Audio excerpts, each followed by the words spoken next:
Welcome to the Forge. Hi everyone, welcome to the Forge. My name is Fezo Mtonti. I am the Performing Arts Programmer here at the Forge. Today my role is to give you a sense of where we are and what this moment is, and also introduce our incredible panelists and chairperson. So for those of you who might not know or who have not encountered this YouTube page before, we are at The Forge, which is a pan-African progressive feminist space in Johannesburg and Braamfontein. It is a multi-use space. It is a community center. It is run predominantly by creative and cultural workers, which means that culture is at the center of the ways in which we think about our political methodologies, ways in which we make sense of sociological and historical conversations. Culture is deeply, deeply important to us. And in light of that, I just want to call attention to what is happening with the occupation at the NAC offices. Call attention to the fact that the Fugard Theatre has just been closed. Call attention to the fact that the arts and culture governance space in this country is so deeply, deeply riddled by problems that are making it so difficult for cultural workers in this country, and really for the social imagination of this country to develop in useful and constructive ways, particularly in this moment of multiple crises. The Forge is, recently we kind of made an announcement to the world that given what has been happening in terms of the student protests and state violence, that the Forge is a safe space. And I think it's important to make sense of that concept. As a person who was involved in student politics in 2016, whenever someone says safe space, I run. I don't walk from that person because I don't trust them. So when I say safe space, I think it's important to make the distinction that this is a safe space from racism, from xenophobia, from classism, from the many ways in which working class, impoverished people are maligned by the state, maligned by party politics. That's what we mean when we say we're a safe space. And so the cultural work that we do in this space and the dialogues and the discussions are reflective of that. Across the road, we have a bookshop. It's called The Commune. It was named after the Paris Commune, which has its 150th anniversary beginning tomorrow. I suppose in the words of Elaine Badiou, in the work that we do here at the Forge and as well as the Commune, we are really trying to keep to the fidelity of the moment in which the Paris Commune happened. And so that happens within our cultural programs, within our political interventions. The Commune doubles up as a bookshop and event space, and you know, is, I think, a really important space as well in Braamfontein, because it is a space in which working class students, ordinary folk, have a moment to just sit at a coffee shop and not be expected to buy anything in this incredibly difficult time. Yeah, so those are the two spaces. I just want to give you a sense of the programs that we are going to be running in the next few days. So, of course, today we are going to be having a conversation called State Violence and Austerity. Tomorrow, in the lead up to Human Rights Weekend, we have a film at the Commune Bookshop, which is called Robert Sobukwe, A Great Soul. And there will be some discussion after that.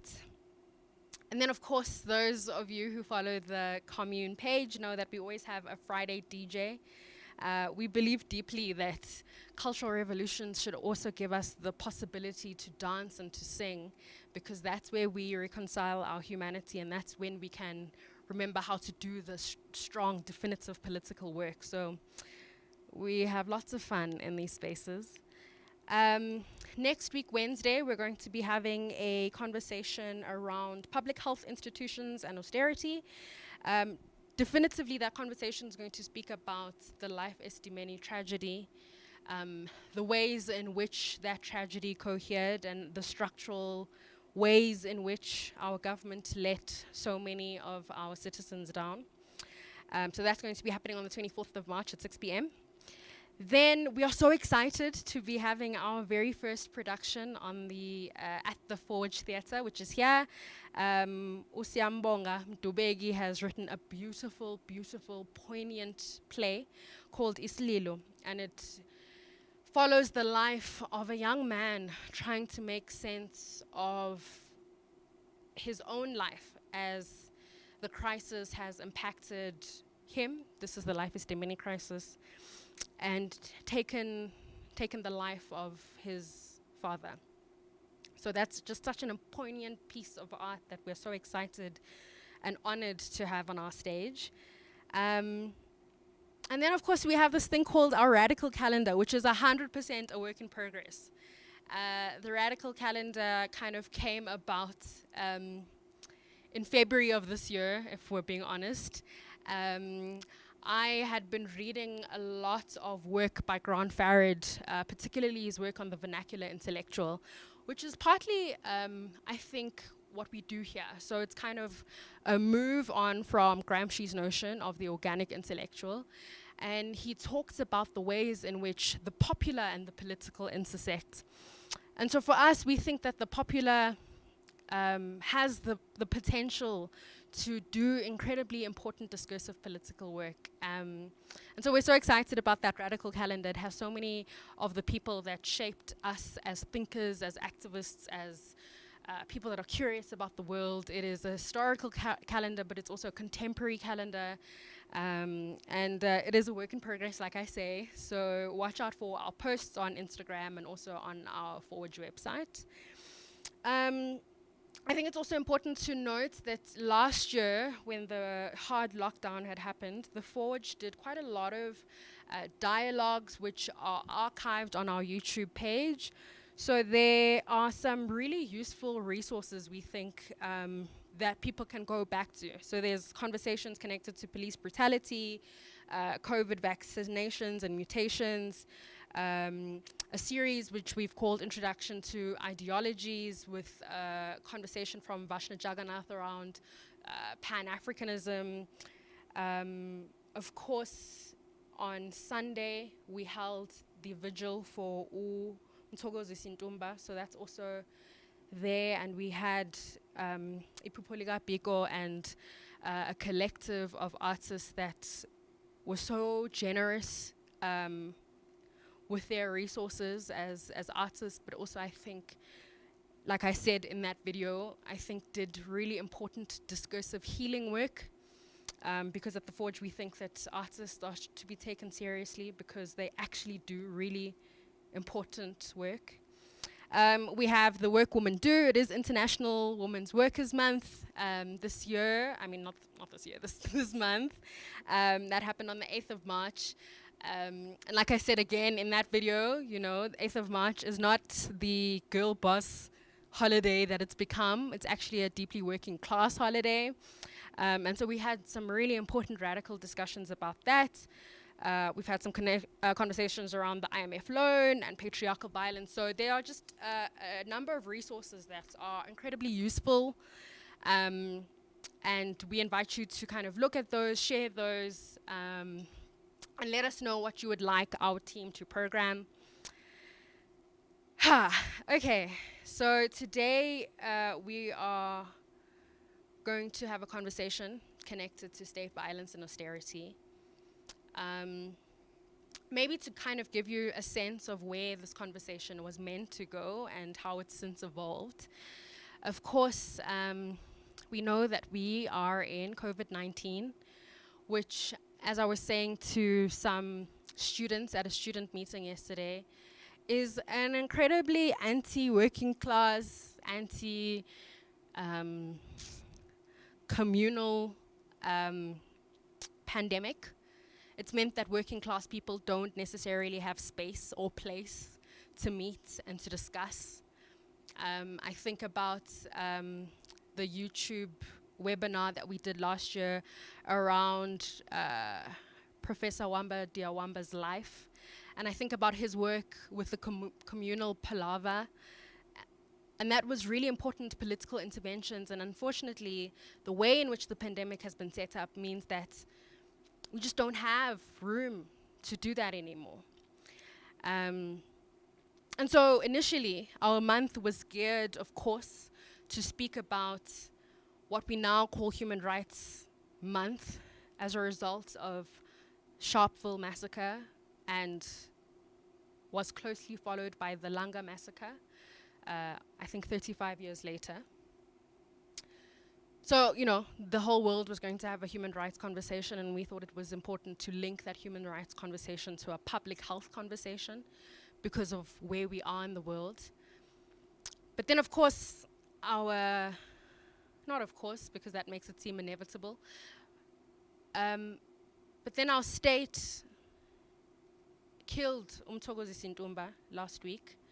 As I was driving into work today, there was conversation about the fact that the 4 officers that were directly tied to his murder were going into court today. And I was just curious as to why Bheki Cele wasn't part of that collective, because this is a man who told us that his officers should shoot to kill. And anyone with a single brain cell knows that words mean things. So of course, when he says shoot to kill, he lays the terrain down for this kind of violence. But in the vigil, I spoke about the ways in which the state has shown its resentment and its hatred of young people that are organizing against deeply oppressive ways in which the government has implemented austerity. I think about the ways in which the government has cut down resources for higher education, particularly in the humanities. And it's a strange thing for me, because if words mean things, Bheki Cele would have known not to say shoot to kill. But of course, our government thinks humanities are a joke. So in light of that, we've had to pivot a little bit and have a conversation around resistance to state violence. We've had to have a conversation that defines what state violence is, a conversation that links state violence with austerity, a conversation that talks about public health and the ways in which our artists are being shot at, are being brutalized, are not being paid. Our students are being told they cannot enter the realm of public education. These are all ways in which the state is violent. And so helping us doing that today is Professor Catherine Burns, who is an associate professor of medical history at the University of Witwatersrand. She was educated at Wits, the Johns Hopkins University, and the Northwestern University, where she earned her PhD in history. Her research interests focus on medical and health history, the history and ethnography of reproduction and sex, ethics in biomedical research, and the history of gender in South Africa. We're so excited to have her as a facilitator today and for the interventions that she's going to make.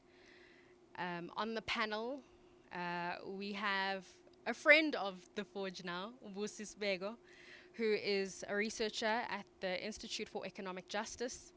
She holds a Bachelor of Science in Economics from Duke University and a Master's in Political Economy of Development from South University of London. Busi's current research focus is macroeconomic policy, including tax justice, fiscal and monetary policy, and participatory budgeting to advance socioeconomic rights.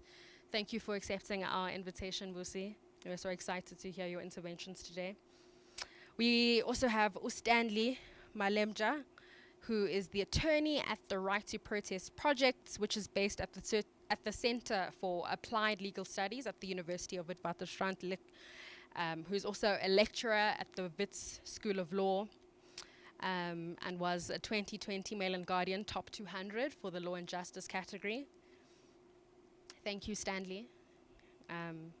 Thank you for accepting our invitation, which was almost at the last minute. Professor Salim Valley, who is a professor at the University of Johannesburg Education Faculty, the director of the Center for Education, Rights and Transformation, and the South African Research Chairs Initiative Chair in Community, and works as well in adult and workers' education. We are excited for Professor Valley's insight, particularly on the ways in which we can talk about the historical nature of state violence in this country. We think this is going to be a really important discussion.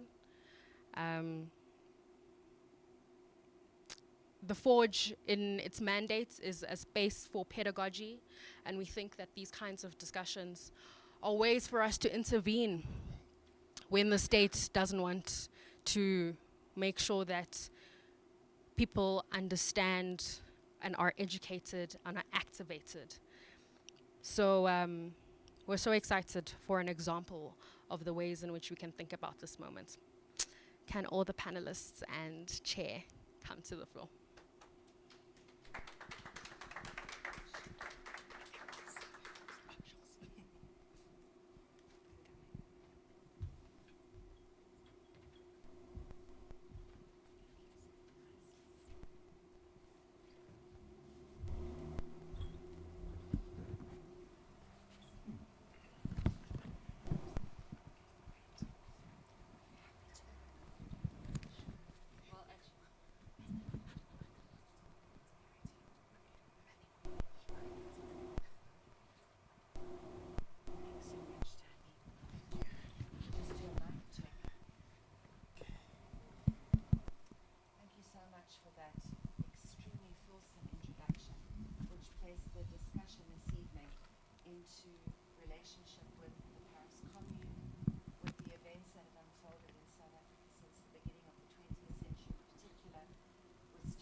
We record again that we sit in the wake of a murder of a person here in about 2 blocks away from where we're sitting last week, and the ongoing struggles of students to be free in our country, as well as many of our fellow citizens and people who are brothers and sisters from the rest of the continent who may not enjoy citizenship rights. This evening, each one of us are going to be presenting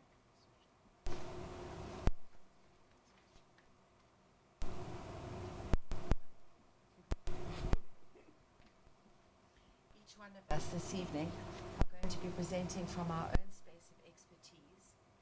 We have an educationalist of great renown in South Africa, involved since a very young age in reaching outside of his own academic discipline and being part of people's education movements, workers' education movements, all the way through to high-level tertiary research into education.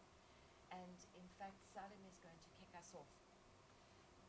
Would you please give us your thoughts on how you stitch together, as an educational expert, the question of our current educational crisis, where we've come from in our layers and waves of educational crises, forms of resistance, some enormous gains and enormous losses, especially in relation to South Africa's Human Rights Day commemoration.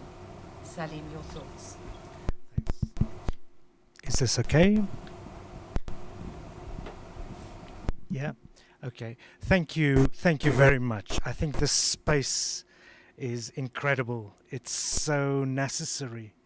The one thing about struggle is to provide, to create spaces where despite what's happening on the ground, people need to reflect, people need to debate, and this happened in 2015, where Solomon Mahlangu, the space there was used very effectively, democratically. Once that space was taken away, then the contradictions came to the fore. Then women could not speak. The louder voices drowned them out. There were problems with power relations. So I think what the Forge is doing is incredible. I think Catherine and Fezo Kuhle, I think is the name, summed it up. I think that this is vital, what we're doing.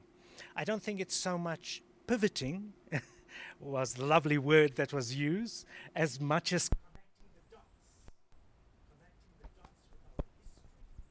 but also understanding that there is direct violence, the violence that killed our brother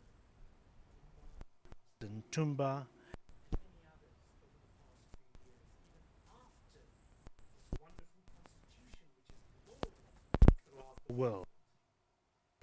It's a violence that has to do with our history, of forced removals. The migrant labor system was violent by its very definition and its operation.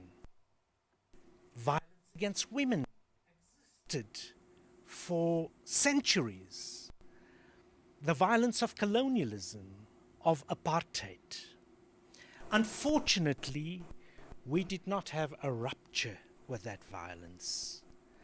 That the greatest violence we have every day, which confronts young people, the vulnerable, very young people, elderly people, women, migrant workers, is the violence of racial capitalism. It's the violence of a society where inequality is unprecedented throughout the world. There was a wonderful podcast the other day by Charles Leonard from New Frame, and he interviewed somebody, I forget the name, from the Southern Institute, which talked about how 1% of our population owns the majority of wealth in our country. That you have 0.01% of the population, the high net worth individuals, that individually each one has wealth of 147 million. Many of those individuals are not taxed, by the way. Much of their wealth leaves the country. We're talking about billions upon billions. The Treasury has admitted it's a fantastic figure every year. There's a young man who asked the question, is the government broke? Because that's what we hear all the time. We don't have the money, we don't have the resources.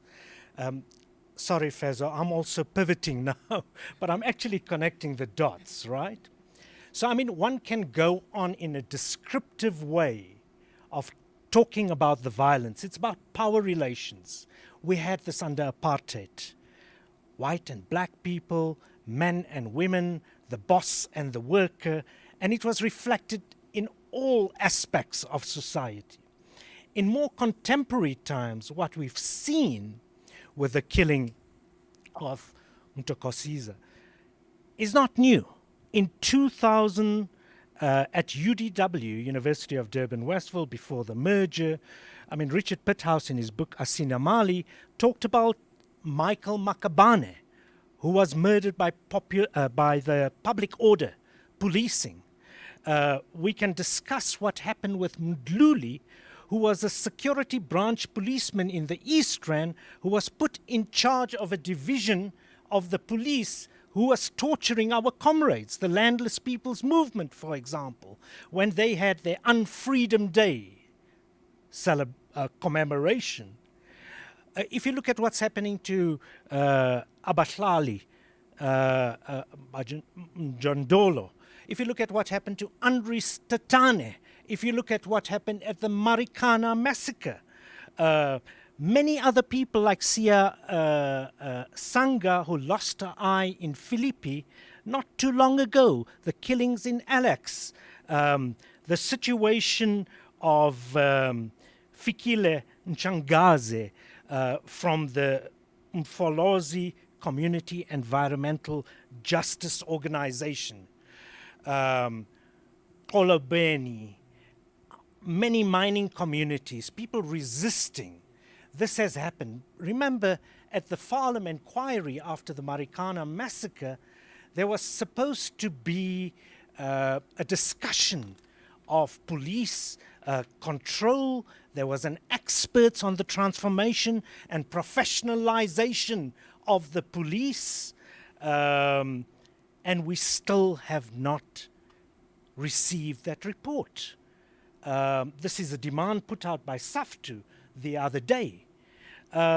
So I think that, Catherine, you need to stop me, and I would love to hear the other, especially young people. I learn all the time these struggles that happen are very important from an education point of view.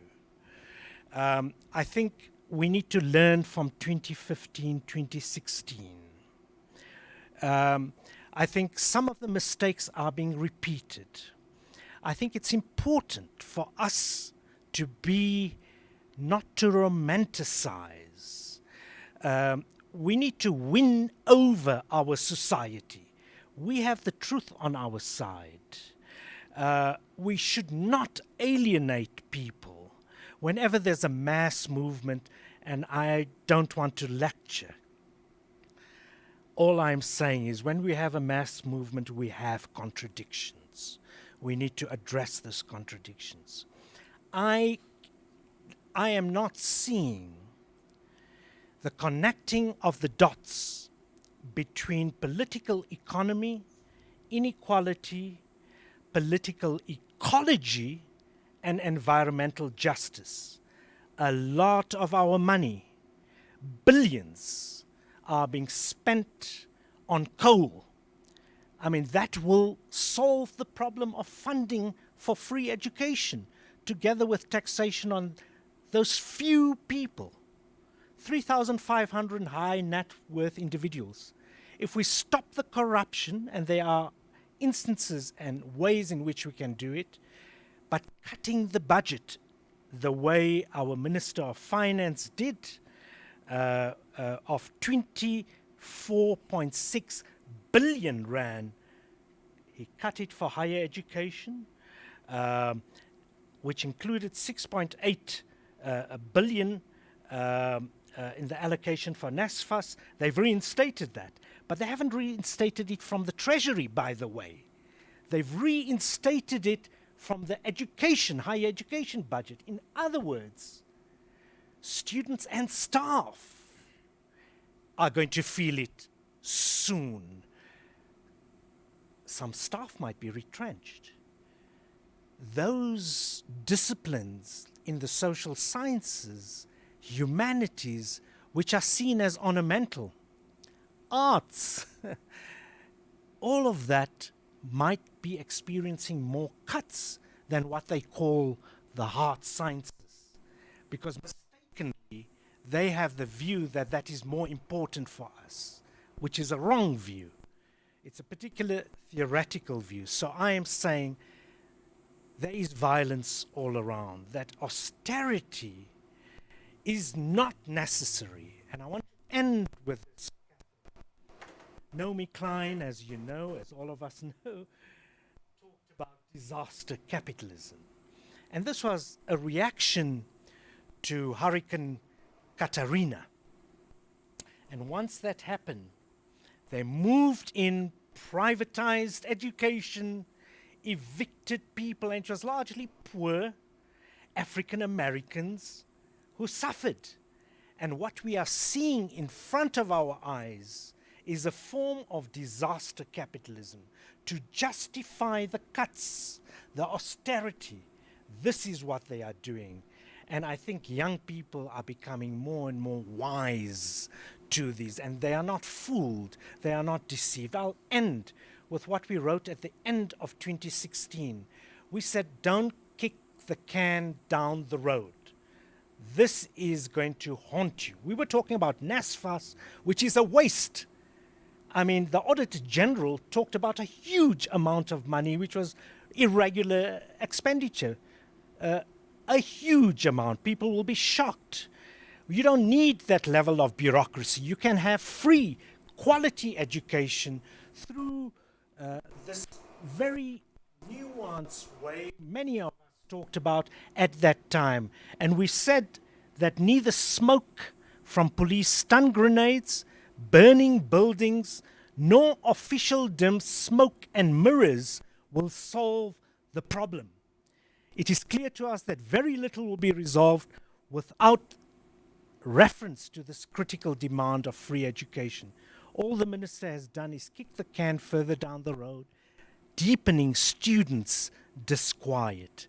Times of social upheaval and change calls for creative and imaginative leadership. Thus far, we have seen a spectacular failure of imagination and a forlorn and unfortunate resort to apartheid-era practice of krachtdadigheid. It failed then, and it will fail now.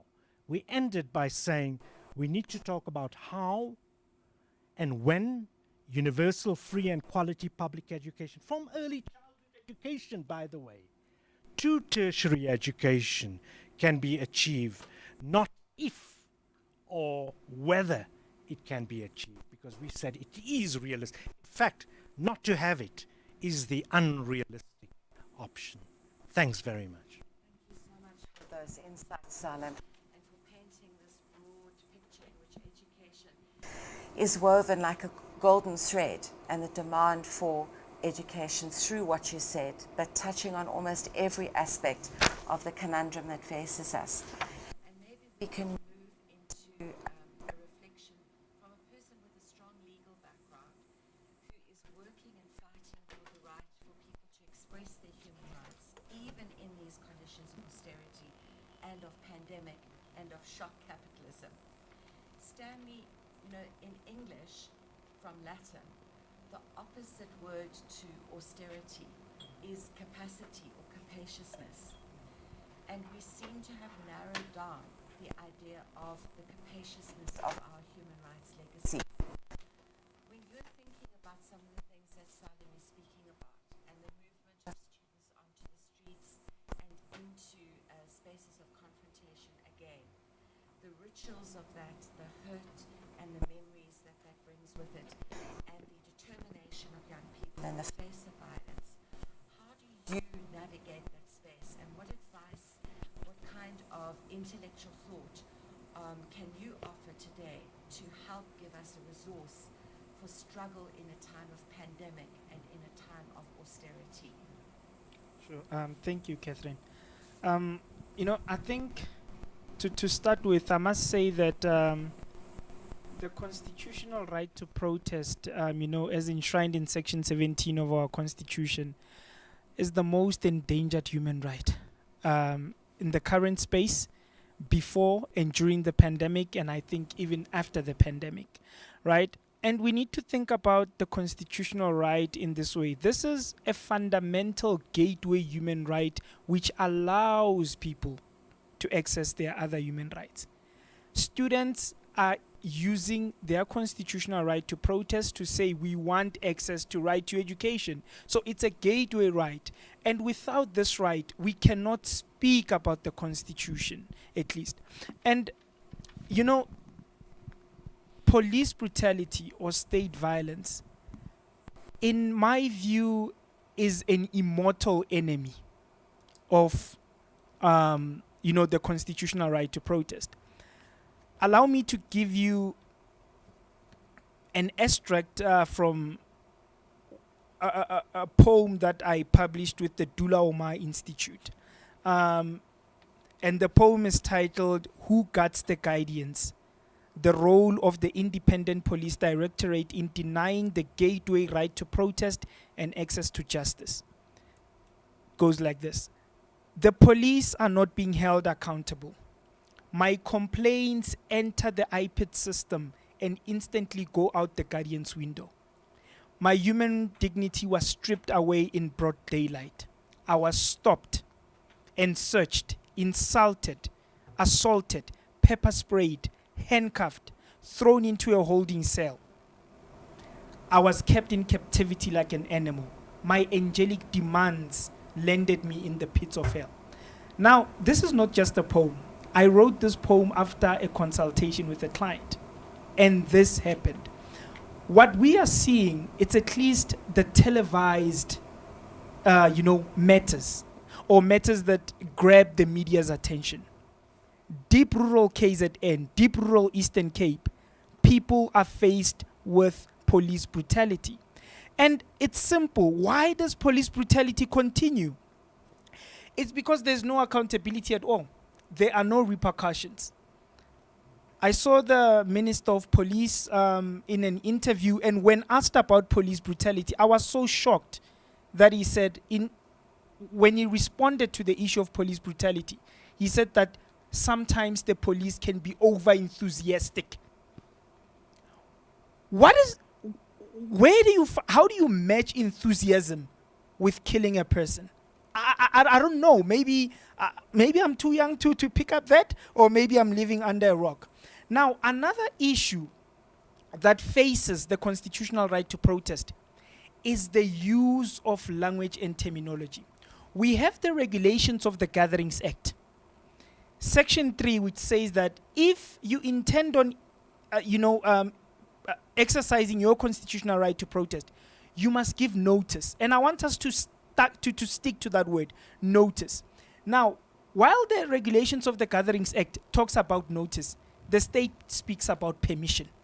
Permission and notice are two different things. When I give you notice, I am not waiting for approval. I'm saying to you, Catherine, put your ducks in a row, because on this day I intend to embark on 1, 2, 3.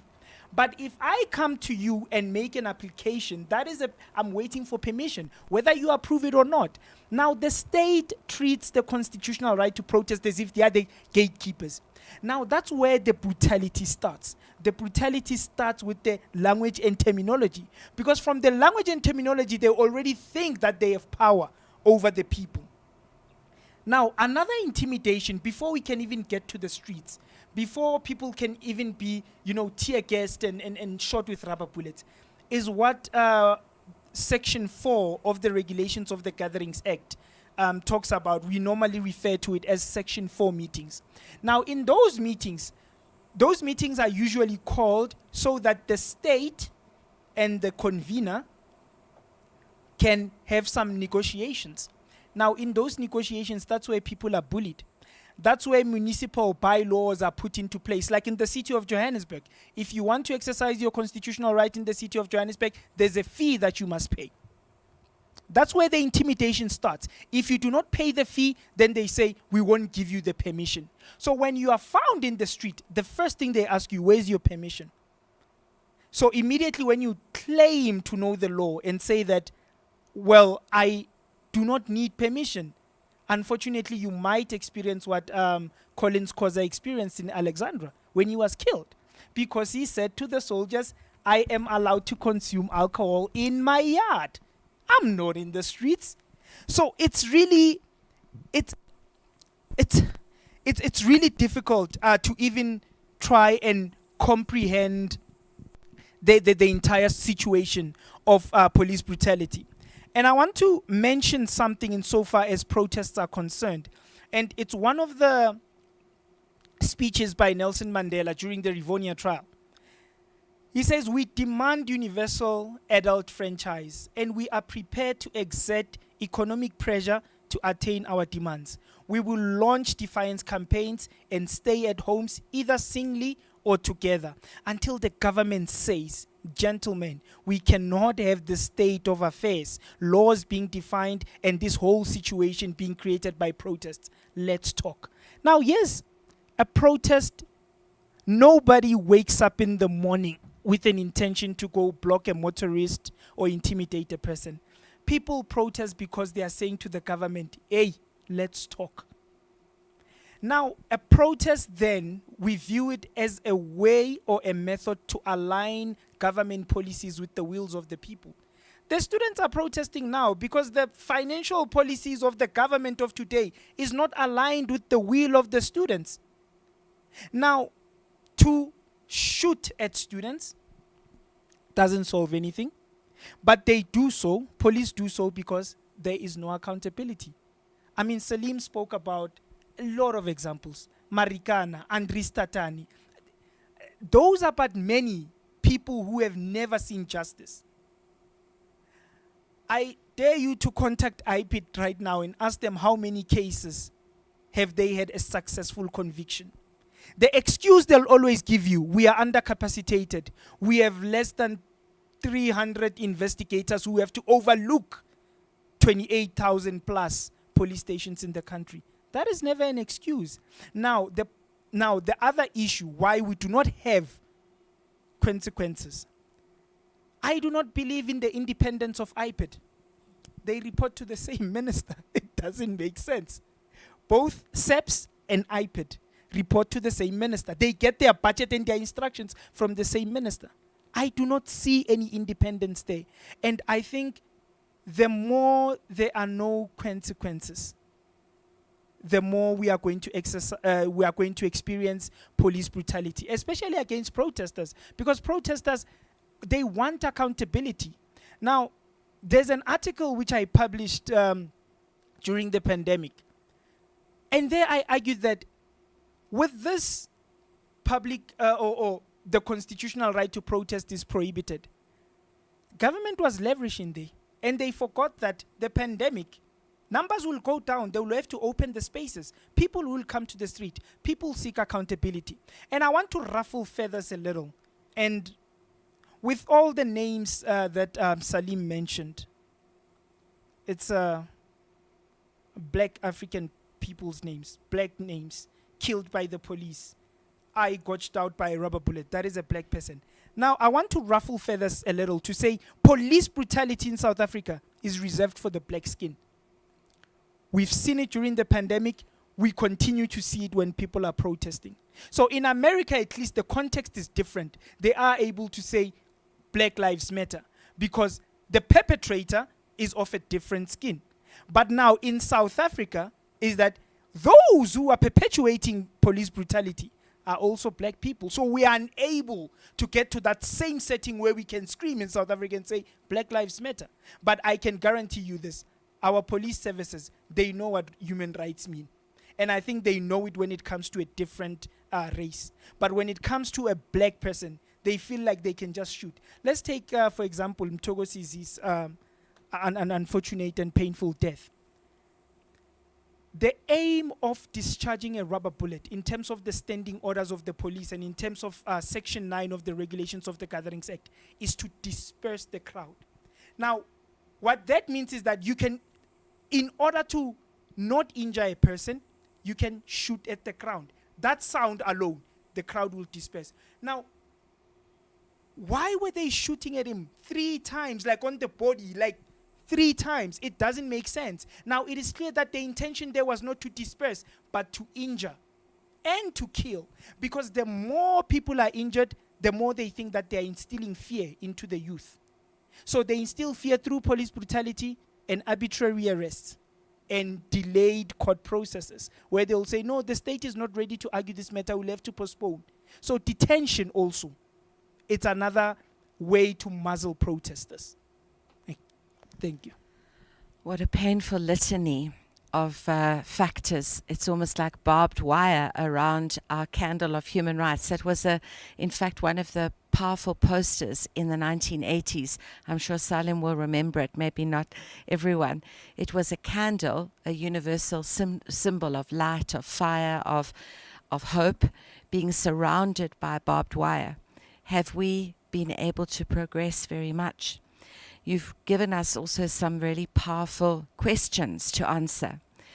just as human rights are encumbered by the police, it seems, and not protected by them, we could ask our next presenter to think about not only the context of global capitalism and the South African variation, but imagine if we could contemplate tax as an area of legitimacy and of trust between different stakeholders, and of financial instruments as part of human rights. It almost seems ludicrous to phrase it that way, and yet your expertise in this area may shed some light for us. Can you take us through, Busi, please, your understanding of financial instruments, tax, the question of austerity versus capaciousness and capacity as we face this Human Rights Weekend in the middle of a pandemic, in the middle of all this violence?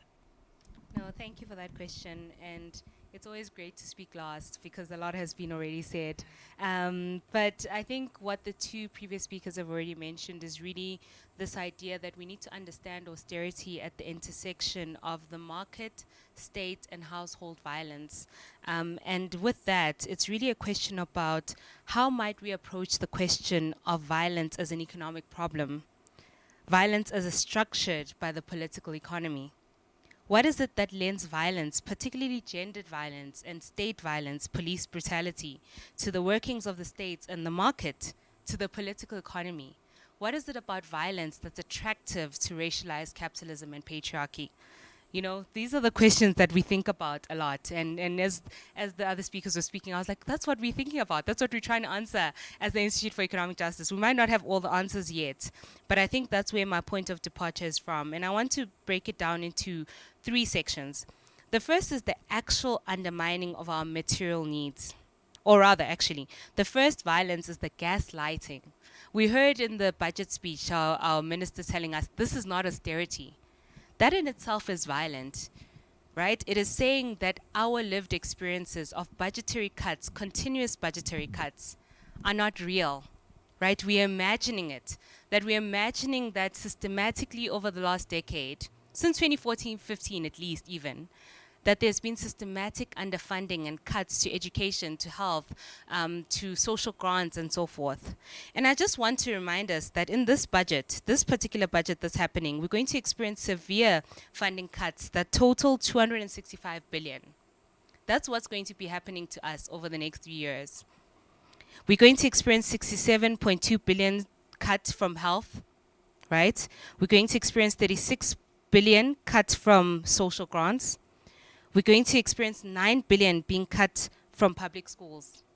And in fact, what is actually atrocious is that our National Treasury acknowledges on page 59 of the budget review that the cuts to public education expenditure is going to lead to an overcrowding of public schools. No fee-paying schools in particular will be disproportionately impacted. So this budget in itself is unconstitutional. Right? It acknowledges that there are certain groups of people that are going to be disproportionately impacted, and those are the people who need public services the most. It is women who provision the social reproduction and therefore rely on our social services the most. Right? It is continuous, systematic violence that's occurring, and we're being gaslit, literally, being told that this is not austerity. This is not what we think about, what it is, right?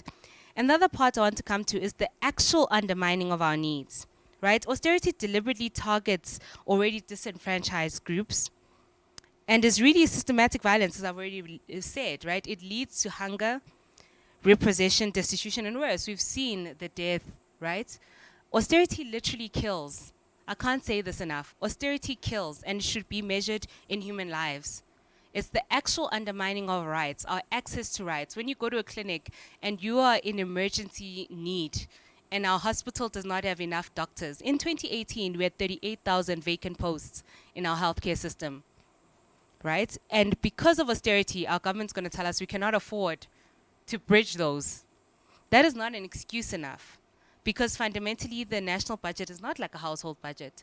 We see now, you mentioned tax, and I think that's very fundamental, because what it's saying is our government is saying, even if we subscribe to this whole one-to-one, right, tax must equal expenditure, which is not true in my ideological opinion, but to say that even if we did subscribe to that, our government is saying, we can't afford to give you proper education, but we're going to give corporate income tax a break. we're going to reduce their tax by 1%. When we all know that research from 2010, which is after the financial crisis, shows that cuts in tax do not lead to the investment we anticipate, right? We have evidence that this does not work, yet our government is willing to hedge this entire budget on private sector showing up. Yet this budget is willing to hedge this entire budget on winning a case on the wage freezes, which they haven't won yet, which says a lot about state violence and how they perceive themselves as already having won this case against labor. And that is deeply problematic. And I'll come now to my last point, to say that what we are seeing here, the violence against physical bodies, against austerity, is not a new phenomenon. In the same way that we're being moralized into believing that austerity is the only alternative, this is what happened post the financial crisis across the globe. A lot of countries said to people, we all have to share the cuts. We all have to, shared sacrifice.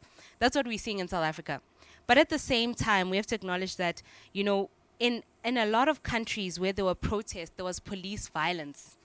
This is not unique to South Africa. I think it's important to acknowledge that. Austerity is not unique to South Africa, and state violence in relation to austerity is not unique to South Africa. When there were marches in Spain and Portugal, the police inflicted violence against those protesters, right?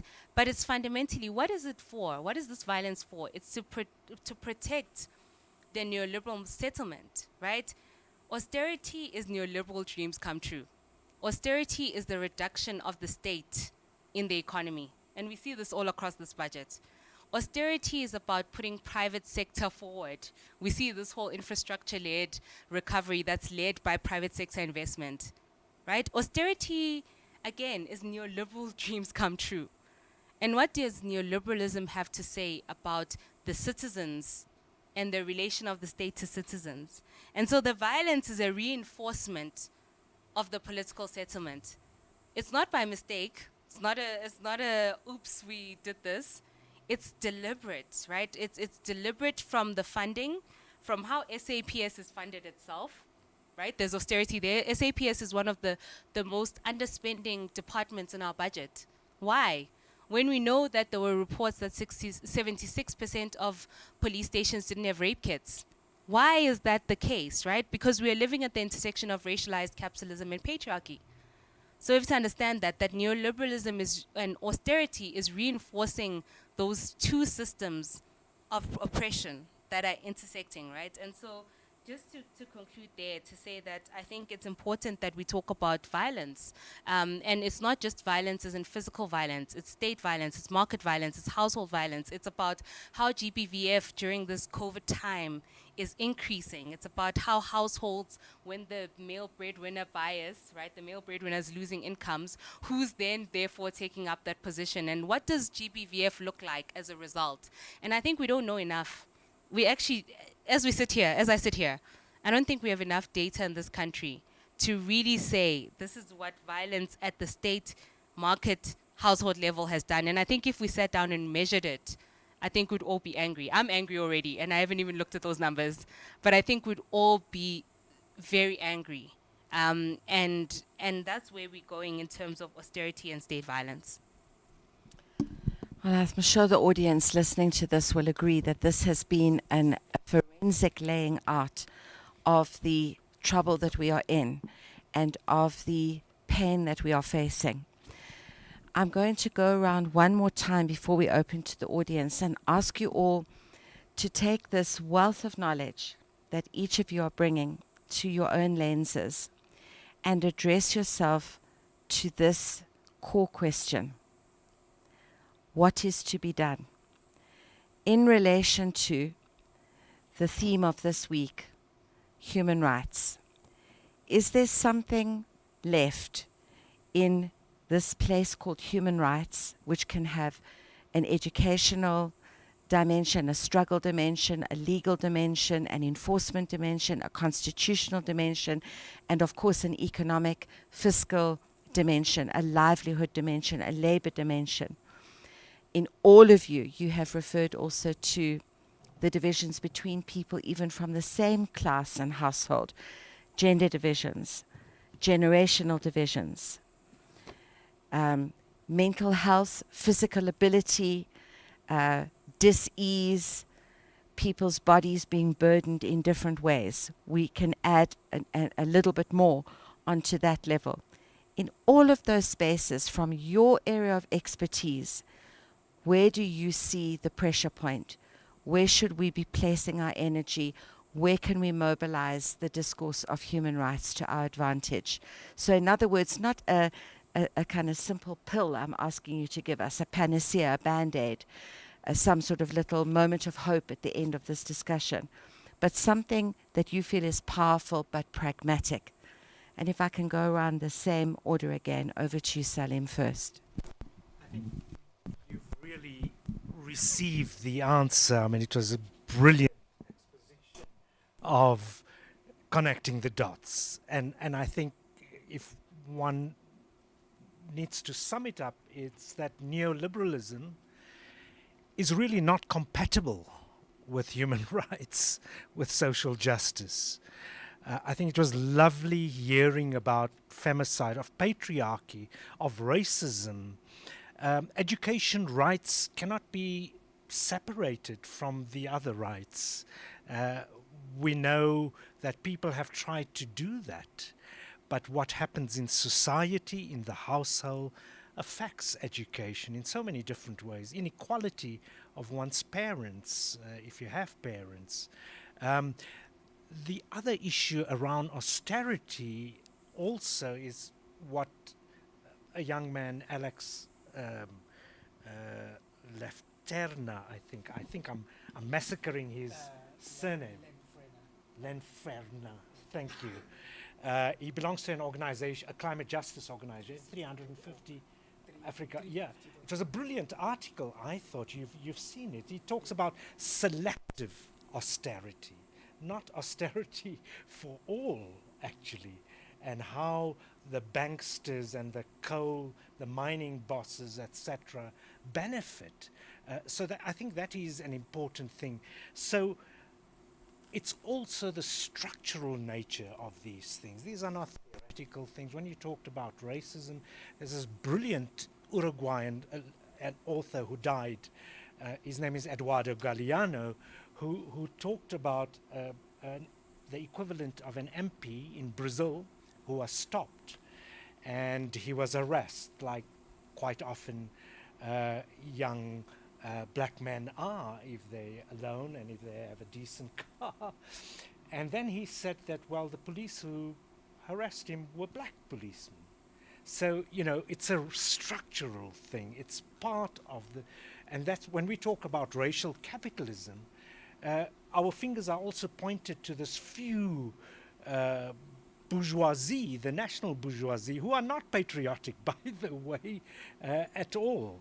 And I don't want to now start quoting Frantz Fanon, but there's answers there. In terms of an antidote, I know you didn't want a panacea, but we have no choice. These rights are not given from above. By the way, Zuma did not give free education, as some of our ministers say. This is part of the factional battle. No, it was through hard struggle. And it wasn't through hard struggle now. The struggle for free, quality, decolonial, decommodified education with a curriculum that speaks to our needs as a people and our history goes back a long, long time. I was in SASM, South African Students' Movement, in 76 and 75, and asked many of the people then. We talked about it at that time. It's a continuing struggle. It's not a gift, but some of these gains are being taken away if we do not unite. We're fighting separately. The cultural artists, our life is going to be bland and boring. They have a very important educational role to play. They are left to fight their struggles alone. The workers' rights, which we fought for so many years, hard struggle, many martyrs along the way, those rights are being taken away. Similarly with students, hard fought for gains in recent times are being taken away. And we need a united front that doesn't speak to the market, as was said, but speaks to people's needs. We need to speak to people's needs, not the profit motive. I mean, one can see, you said it's a question of life and death. You can see that with the vaccine and the global apartheid. Vaccine apartheid. I mean, you can't find a more obvious example. So I really want to stop there, but I think those are the goals. But we can unite around a few key things. So those who are fighting for the grants, those who are fighting for quality education, we need to fight and understand why xenophobia affects us, disunites us, weakens us, why patriarchy and femicide disunites us.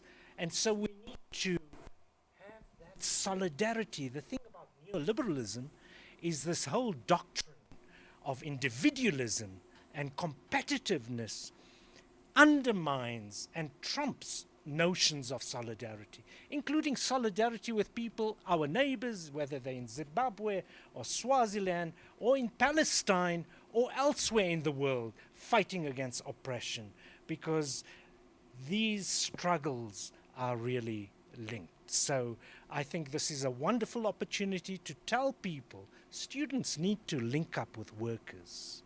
There are people trying to do that. We need to link up with migrant workers. We need to link up with women fighting for their rights. So I think it becomes absolutely necessary. If we don't, then our rights are going to be taken away one by one. So I think the united front that people talked about is so necessary and so vital as well. Thank you. So much, Salim. Stanley, will you take over from that? Yeah. Thank you, Catherine. I think, Salim mentioned something very important when he started with his presentation, that we have one of the good laws in South Africa. Our constitution itself is applauded as being progressive, as one of, being one of the best constitutions in the world. But sitting here from a legal perspective, laws and policies are as good as their implementation. If those laws and policies are not implemented, we can't talk about a good constitution. We can't talk about a human rights-centered legal system. So we need that. And unfortunately, most of the implementation of these great laws that we have are in political hands. So we need political will to execute these laws that we have, to enforce these laws that we have. Number two, we need a very responsive government. We need a minister of education that when there's a crisis on the ground, before a life can even be lost, who gets out of his office and comes and addresses the people. We need a very responsive minister. When people get answers, whether the answers are unfavorable or not, they get to understand the situation. They get to understand your view, and they can propose other methods. Okay, since you are saying you do not have money, how do we go forward? But now the problem in South Africa, as Salim mentioned, corruption. You can't today tell students that there's no money for this, then tomorrow we read on the news that so much irregular, and they come with fancy words, irregular expenditure. That's just pure corruption. Now, we need to balance things here. We need, there's a book by Tula Simpson titled Umkhonto Wesizwe, ANC's Armed Struggle. And in one of the chapters in that book, it shows how the ANC back then, during apartheid, how hard they were on corruption. There was a person who was deployed in Dar es Salaam to overlook young soldiers who fled the country to go and join the armed struggle. He was given a certain stipend to take care of the troop. He didn't do so and pocketed the money. The consequences were harsh. Removed from the post immediately and imprisoned. So here we talk corruption, we nurse it. We talk about it as if it's it's not something that affects life. If we take 2 steps back, Mthokozisi Ntumba was killed by corruption. Our politicians act in corrupt ways, then when things hit the fan, they call the police on the people. That can never be a solution. That can never be work. And I think there needs to be more collaboration between civil society and government. We are sitting here, and I think that the problem that we do, and I thank Forge for this platform, that our mistake is that in most cases, those with solutions or those who can shed some light, we often sit and talk alone. And I don't blame ourselves, because invitations are extended to ministers, but they never pitch. So talking alone also, it's one of the problems. And we need, that's what I'm saying, we need to collaborate. We need to sit down and talk. This is not it's not a fight, but everyone is seeing and feeling the crisis in South Africa. Now, the pandemic kicked in, and there was this talk about the pandemic sharpened the point on the inequality in South Africa. That is nonsensical. South Africa has been unequal, and we know the reasons why South Africa is unequal. So we can't come now and say, oh, because of the pandemic, we are seeing where the gaps are. Those gaps have been there. They were not fixing them. I mean, we need a responsive government. We need a government that takes the people's views and lives into reality. You can't come and tell people in Bizana who have never seen a tap of running water since democracy, and you tell them that you need to wash your hands every day so that you don't contract the virus. I mean, it's funny but painful. It's funny but painful. We need a responsive government. We need collaboration. We need to stop sending police to come and brutalize people. And let me end by saying, we also need to assist our police, because I don't think psychologically a lot of people in the police force are okay. I don't think it makes sense to come and shoot down someone with rubber bullets who's fighting for human rights. Common sense kicks in, but those people are getting orders. We really need to help our South African police services. Busi said that they are the most underfunded department. There are problems there. There are issues there. So they are just used as these bulldogs. Put you in blue, rubber bullets, then go and kill. In both of your responses, we see the way that valuing life and valuing human meaning and human interconnectedness is key. Ending on discussing the value of police as well, and their lives and their mental health and the kind of resources that they have, is a very interesting way that you have, you've mobilized them into the space of fellow South Africans very powerfully. In her earlier comments, Busi drew a line between neoliberalism and dis-ease. She called it a killer.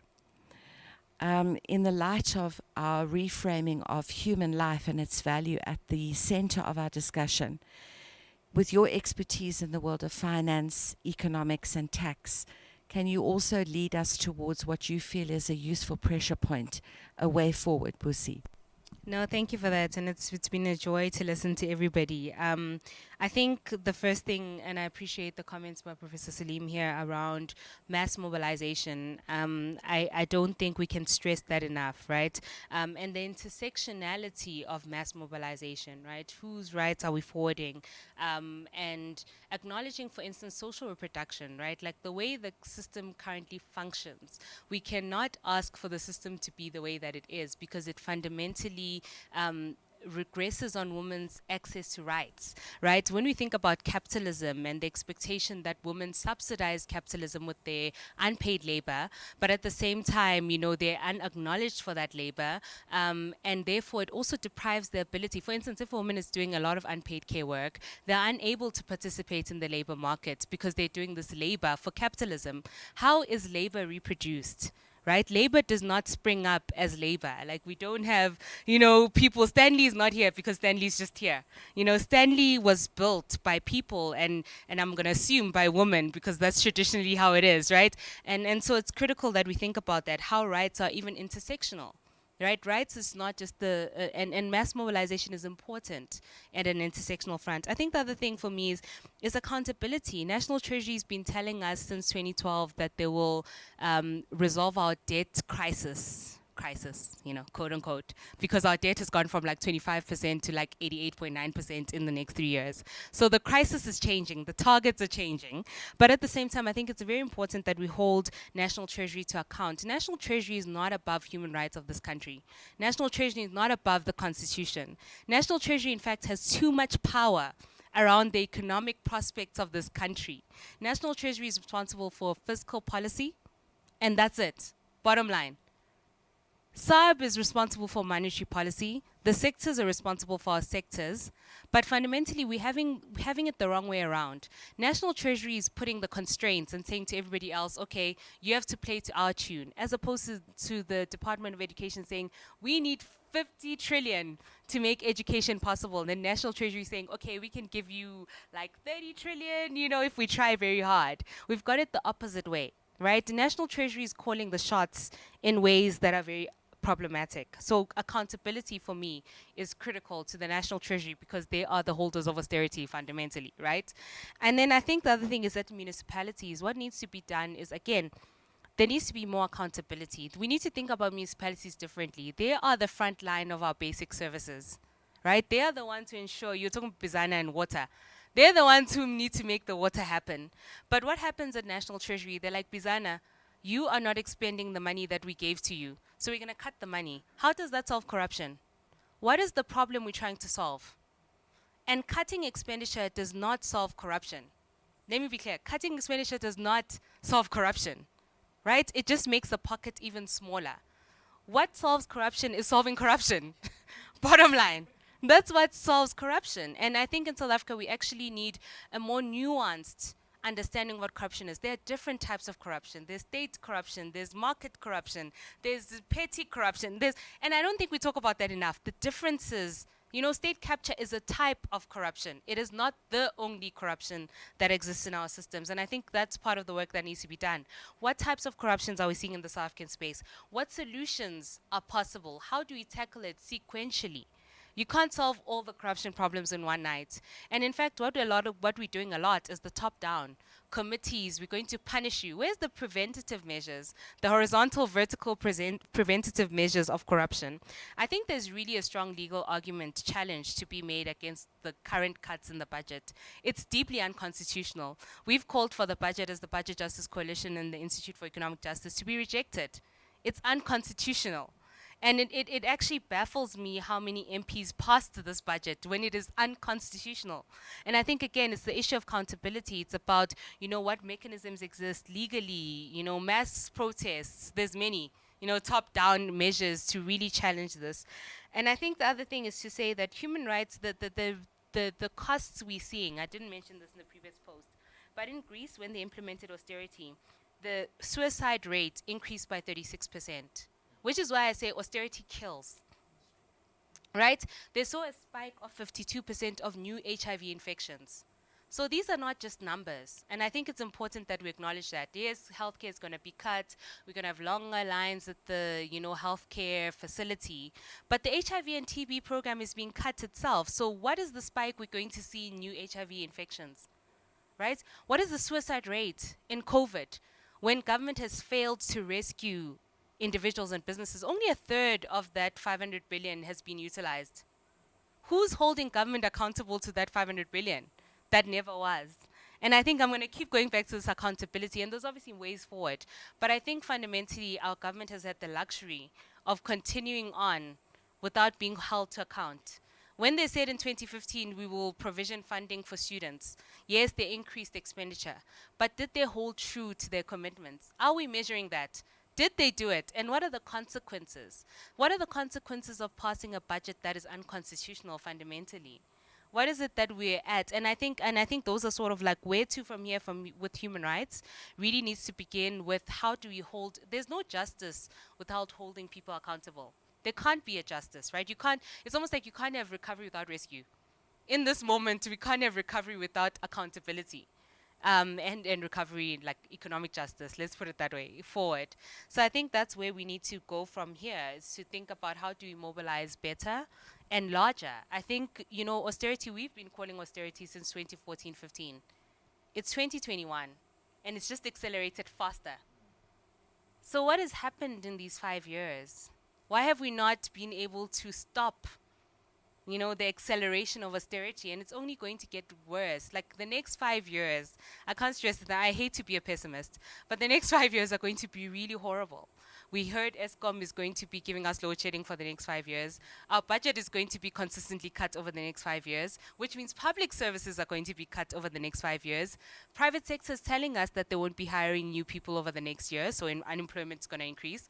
You know, incomes are going to be falling over the next 5 years. And Brucey, just to make your life even more challenging and all of ours, we understand as health professionals that it does not look like this particular novel coronavirus is going to exit the earth in the next couple of years, maybe not 5, but certainly 2 or 3. So in each of these interventions that you're making and that all of you are stitching together, what we are finding that we are very weak on as a society is accountability. We are very strong on dreaming. We come from a long history of struggle. The Constitution is not a gift, and the idea of educational equality is not somebody's generous offering. It emerges out of enormous effort. Labor is not recompensed. The waiting room is still full. The question is, what kind of human rights accountability program can we develop and marshal out of our combined resources and across intersections? That is an enormous challenge because it's about administrative and linked up guardianship. Who are Pretoria's Praetorians? And with that, let us open up for some possible questions from our audience. Let us take at least 2, please.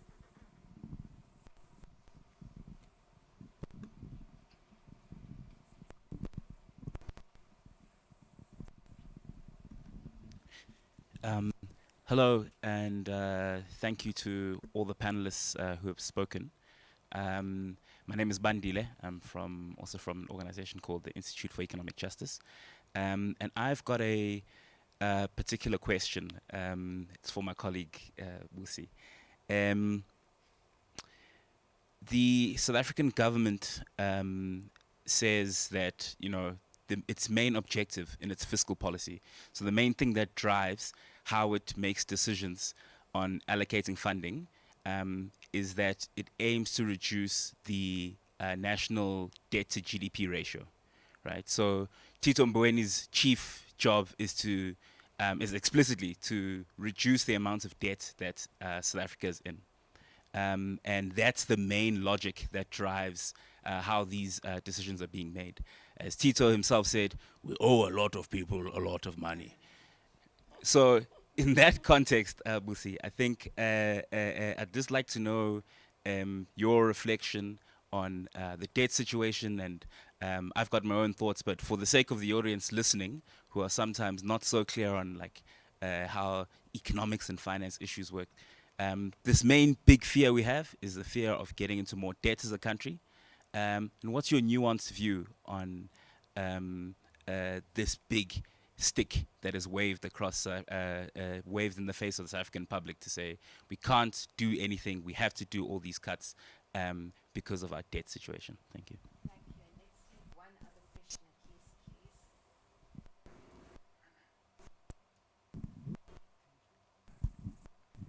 least, please. My name is Sikongo. I'm a member of the Right to Know. I've got 2 questions. Prof has spoken about the decommodification of commodities. Now, in this instance, where we are, which is, it's not doom and gloom, in my view, as to how now do we rethink the ways of seeing our economies. What commodities do we have? And especially the most hard hit sectors in our society, women. And judging by the fact that now we've lost a couple of jobs, our economy is not doing that well at all. But now, these natural commodities, how do we unpack them so that they can add value? And then now, to just zoom into the paradigm. So it's that kind of a question of how do we make our commodities to add value into the society? Because if there's this challenge of commodities that are falling globally, then but what do we have now? What do we have within our societies? Hence, the speakers mentioned the issues about what do we have when we collaborate. We did go to school, but the papers didn't help us at all. Our natural commodities, which are very, very valuable, the underground commodities, now they have declined the value. But what else do we have? Hence, our natural commodities, as well as the medicines, the trees that we have highly valuable trees. But now they are extracted to overseas. But how do we change the mindset? Now, hence we're saying, okay, we have all of these things. Have made a trial of them?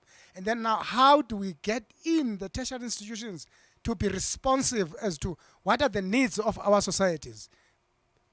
Put the profits aside, So another issue is the issue of the municipalities. Our municipalities are in tatters. They are very, very disorganized. Then they are the worst contributors of this pollution. Our systems of this are very, very, very weak. What can we do? Because they don't add any value to the value stream of the municipalities. Either corruption or lack of capacity, or either way of cadre deployment. But how do we fix up all of those? It's within us, we can. But how do we do collectively?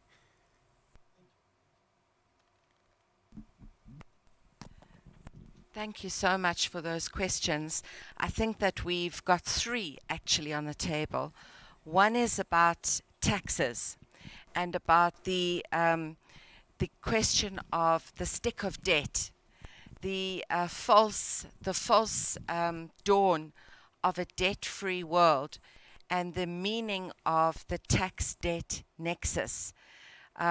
It's a reiteration in a way of the points that we've thought through, but perhaps with an extra challenge of how does the ordinary person in society work together in civil union to refute this logic and to refute this expertise and to insist on a people's budget. And then we have two questions, very challenging.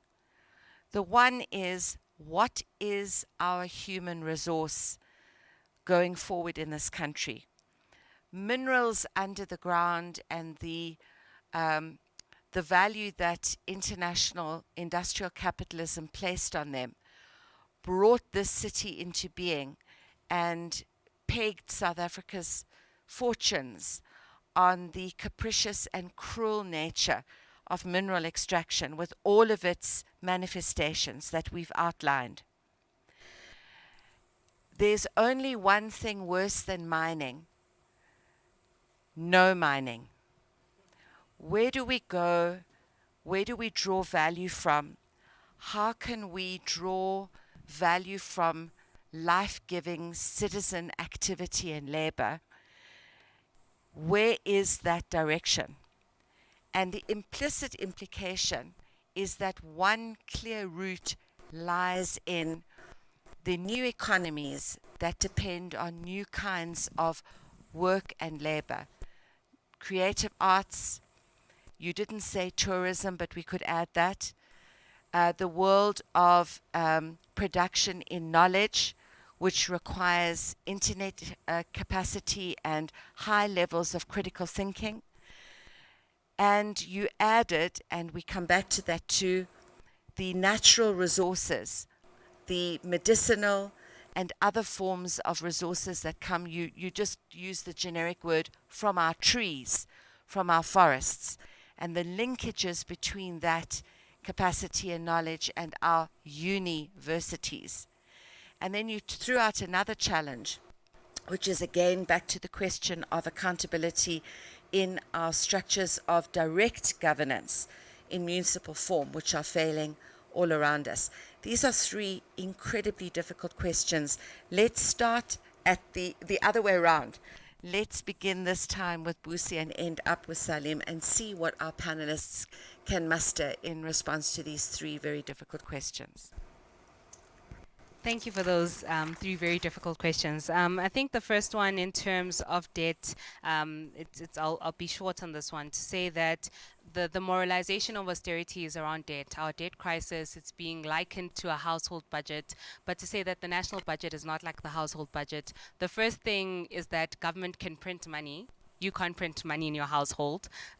There's obviously, fiscal policy, taxation, and other tools that the national government can use that, at a national household you can't. In fact, there are countries like Japan who've got over 200% of debt to GDP ratio. And so to bring this point to say it's not the absolute size of the debt, it's actually the debt servicing costs. Are we able to service our debt?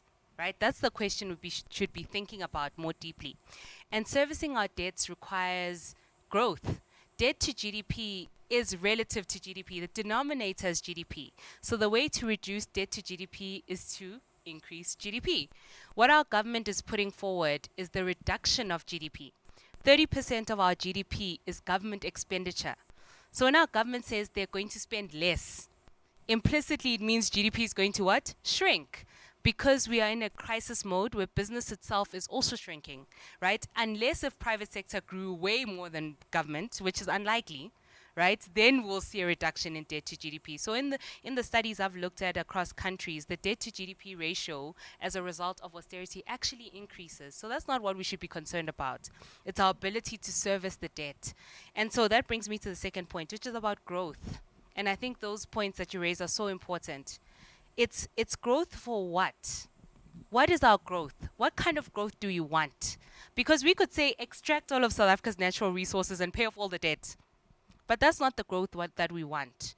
It's the quality of growth. We want an inclusive and truly inclusive growth that is intersectional, that is aware of the environmental costs, right? What is the purpose of growth if the cost of the environment are way higher?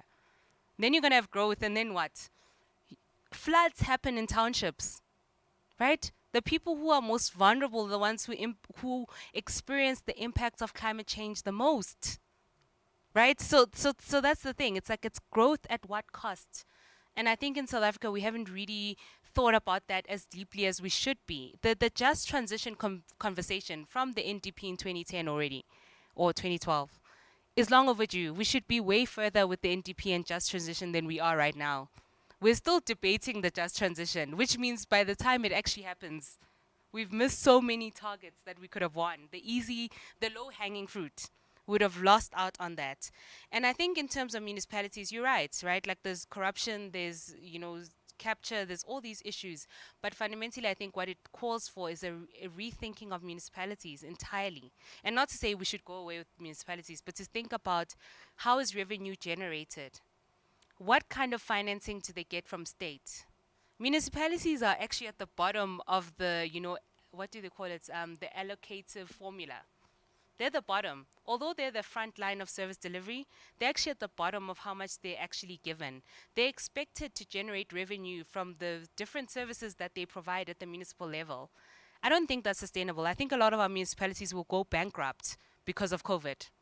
And we don't have a real plan, to save those municipalities. And we don't have a real plan to save the people who rely on those municipality services. And so I think, you know, there's a lot of questions you raise, and I think those are questions we have to dig deeper. I'm not a municipal expert, but I can tell you that I think municipalities are really the key. I gave a challenge the other day to say, what if every young person in South Africa looked at their municipal finances and we all said, you said there'd be a road. Where's the road? I live in a community now, elections are coming up. So all of a sudden, they're going to build roads. All of a sudden, they're revitalizing the grounds. I've never seen my municipal leader ever in the time that I've lived there. But all of a sudden, the elections are coming up and all these things are going to happen. You know, and I think that's why I'm saying accountability. Part of it, accountability also allows us to have the data we need about the state of the municipalities themselves. And we are lacking in the data of what our municipalities are actually doing, what resources were actually given to them, how much they actually have, how much of it has been corruptly lost. We don't even know. We can estimate. I can sit here and be like, maybe 10%, maybe, we don't know. You know, and I think that's actually the key challenge with municipalities. We actually don't know. And so that I'll end on that one. Thank you. I think a lot of the questions that were asked do not fall within my expertise, and my colleague Busi has really said a mouthful. You know, just to touch on, from a legal perspective, what I think can be done insofar as, you know, municipalities are concerned, the underperforming, you know, the non-service and the irregular expenditure.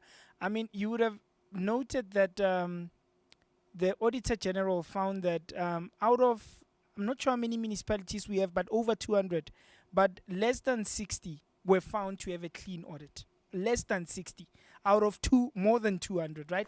So not really, it really says a lot. And, you know, without repeating too much what Busi said, it says a lot about accountability.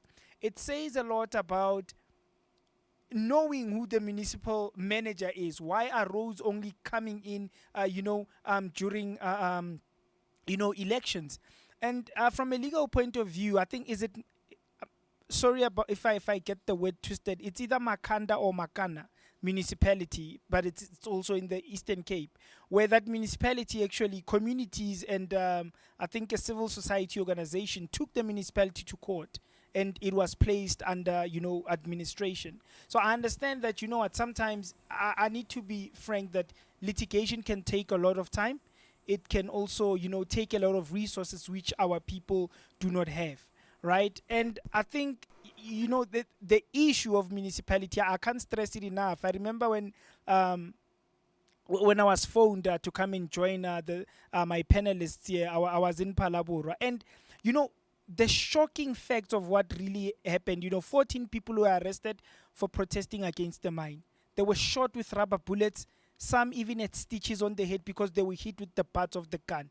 Now, during consultation, when you try to get into the issues, you find that the municipality is involved. And I was told that there's no form of accountability from the mine. They are not acting, or they are not implementing the social labor plans. And every time we try to, talk to the mine, we are being dismissed. And the reason why we are being dismissed is because the mayor or the municipal manager owns 5 companies within the mine. So he calls the shots. If people don't like how he runs his town, like he's the sheriff in town, if they don't like how he runs his town, he calls the police on them. So look, the issue of municipalities, I really don't want to, pretend as if I have a solution. But, I think what happened in Makanda, set a bit of a precedence, but we need to be aware to the lack of legal resources that are facing our people. Yeah. Thanks. Your mic is not working. I was asked to pass this on. I really wanted to defer to Busi and Stanley, but there's just one or two things that Catherine also said. And I think that in the beginning I talked about the spectacular failure of imagination after listening to Busi and Stanley. I mean, it's worse than that. It's a question of life and death. Catherine, you talked from a health point of view. There's a link between climate catastrophe, some call it, and the pandemic. People have written about it, and they very clear now. It's becoming clearer to many of us. We don't have the time to go through that. What was considered to be important for economic growth in the East and the West was building these heavy machinery, these factories which causes so much pollution, etc. We can't do that any longer. We don't have enough earths to do that. I mean, you know, the US, etc. We can't copy them. We can't mimic them. And our new elite think we can. You know, it's disaster to do that. But besides that, the way economic growth is calculated doesn't include the vital things that Busi was talking about, the whole question of social reproduction, of unpaid labor in the household, etc. That's not considered. But also, we just rely on the market, on business. And even education, we talk about the labor market requirements of business, and our entire education system is focused on that, but it's failed. I mean, every day there's a mantra on the radio, on TV, in newspapers.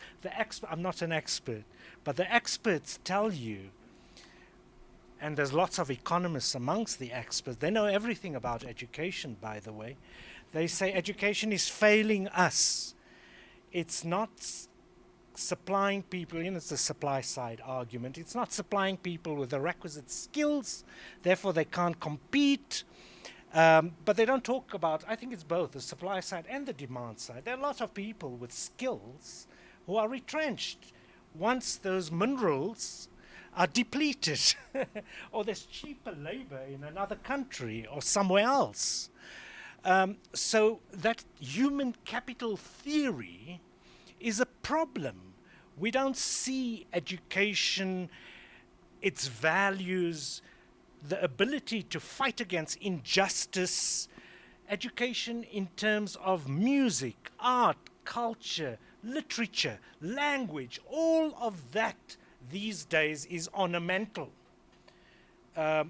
What matters is that which has a purchase in the marketplace, accountancy, etc. I mean, all those things are important, especially if you want to keep them accountable. Absolutely. But it's both. And so our prioritization is wrong. I think that in terms of, I don't want to repeat what Busi has said, but there are a number of economists, there are our friends like Patrick Bond, who always talked about exchange controls.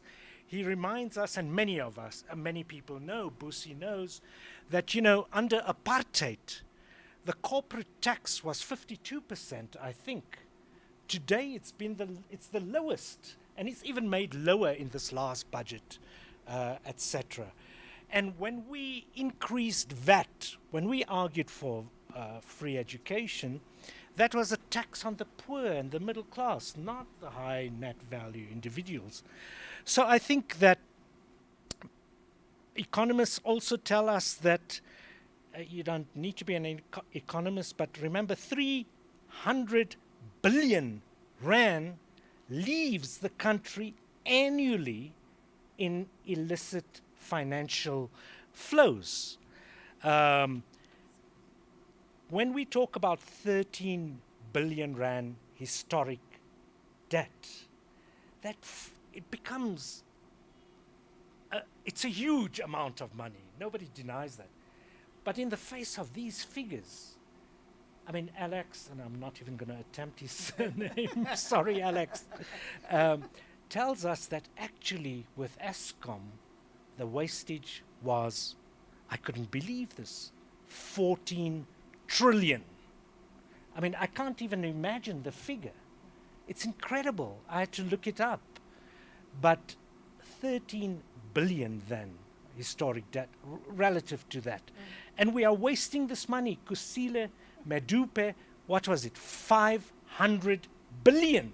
500 billion. I mean, this is the wastage. This is the corruption. This is the violence we are talking about that money for hospitals. Look what happened in Tembisa Hospital, our friend who was starved to death. You know, it's got to do more, it's more than resources, I agree, but resources play a big role.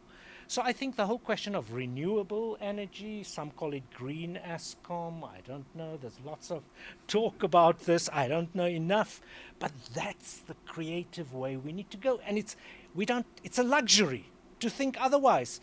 And it's criminal to continue doing things the way we're doing, because we're going to end, I want to sound too dramatic, but you know, it's human species at stake. And we are contributing to that. The biggest polluters in Africa, by the way. It's not a very proud record, and we're continuing to do that. And finally, I need to say, I haven't done justice to your question about decommodification, but I think that education is one of those things that shouldn't be seen as a business, something to buy and sell. There are people around the world, vested interests, who are trying to make it a business. We are increasing the privatization of education, and that is going to exacerbate the inequalities we have in this country. Make a few people rich, but it's not going to solve the problem of quality education. And I think that, we don't have a lot of time, but if you look at the World Bank, the WTO and what they're doing, it's a big business. There are a few individuals that are, and what is also not the solution is relying on the vagaries of charity, of philanthropy. That is not sustainable. We can have quality education. In some countries that are poorer than ours, they are able to achieve it. It's another question that we need to discuss urgently, because I'm afraid people are looking at solutions which are going to make the problem worse instead of solve. Thanks, Kath. Thank you so much for so passionately, all of you, engaging with our excellent audience questions and linking it back also to your domains of knowledge. I really do feel at the end of this very interesting discussion that we cannot move ahead without a human rights framework. But at the same time, it would be, I think, so dismaying to the generations, let's say, of the 1960s, 70s, 80s, if they were to be in our discussion today. And there were definitely things along the way that we did not turn our attention to with the same velocity and mental energy, imagination and courage as we did to human rights, to the levers that would secure those in real life. Attention to gender divisions as much as to class and race ones. Attention to the violence of corruption and the unraveling of the public good. Attention to possibilities alongside of mineral extraction for the development of our economic hope. And you've all turned a light on different aspects of where we need to go. In some ways, the most poignant of all was yours, Stanley, about rehumanizing the police, which the challenge of which seems almost insurmountable. But those are our brothers and sisters and humans too. It's an extraordinary discussion that we've had, and I thank you all deeply on behalf of the Forge and the Commune for it. Thank you so much. Thank you.